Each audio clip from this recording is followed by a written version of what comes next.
Hi friends, నేను మీ Srilatha. Welcome to Srilatha kitchen USA. ఈరోజు మన వీడియోలో చాలామందికి ఎంతో ఫేవరెట్ అయిన సింపుల్ అండ్ ఈవినింగ్ స్నాక్ కరకరలాడే ఉల్లి పకోడీ ఎలా ప్రిపేర్ చేసుకోవాలో తెలుసుకుందాం. వర్షాకాలం వచ్చేసింది కదా, ఈవినింగ్ అలా వర్షం పడుతున్నప్పుడు వేడివేడిగా కారంగా ఏదైనా తినాలనిపిస్తుంది కదా. అలాంటప్పుడు జస్ట్ 5 to 10 మినిట్స్లో చాలా క్విక్గా ఇలా ఆనియన్ పకోడీ చేసేసుకొని సర్వ్ చేసుకోవచ్చు. మరి పకోడీ చేసే ఆ ప్రాసెస్ ఏంటో ఇప్పుడు చూసేద్దాం. ముందుగా ఒక 2 కప్పుల దాకా ఆనియన్స్ని ఇలా స్లైసెస్లా కట్ చేసుకొని తీసుకోవాలి. మరి సన్నగా కాకుండా కాస్త వెడల్పుగా కట్ చేసుకొని తీసుకోండి.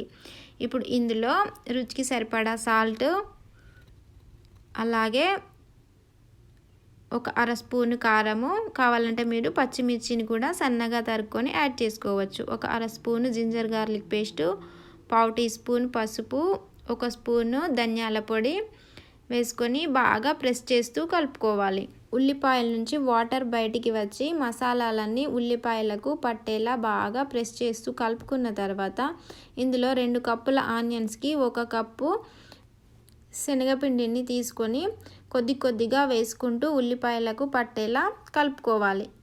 ఇప్పుడు ఇందులోనే 1 స్పూన్ దాకా బియ్యం పిండిని వేసుకోవాలి. ఇలా బియ్యం పిండిని వేయడం వలన పకోడీ కరకరలాడుతుంది. వేసుకొని మొత్తాన్ని బాగా మిక్స్ చేసుకోవాలి. ఒకవేళ వాటర్ ఏమైనా అవసరం ఉంటే 1 స్పూన్ దాకా వేసుకొని కలుపుకోవాలి. ఉల్లిపాయల నుంచి వచ్చే వాటర్ సరిపోతాయి, లేదంటే కాస్త యాడ్ చేసుకోండి. ఇలా కలుపుకొని పక్కన పెట్టుకోవాలి. ఇప్పుడు స్టవ్ పైన ప్యాన్ పెట్టుకొని డీప్ ఫ్రైకి సరిపడా ఆయిల్ పోసుకొని స్టవ్ని హై ఫ్లేమ్లో పెట్టుకొని వేడి చేసుకోవాలి. ఆయిల్ వేడెక్కగానే మంటని మీడియం ఫ్లేమ్లోకి సెట్ చేసుకొని ఇప్పుడు పకోడీ మిశ్రమాన్ని కొద్దిగా తీసుకొని ఇలా వీడియోలో చూపించిన విధంగా విడివిడిగా వేసుకోవాలి.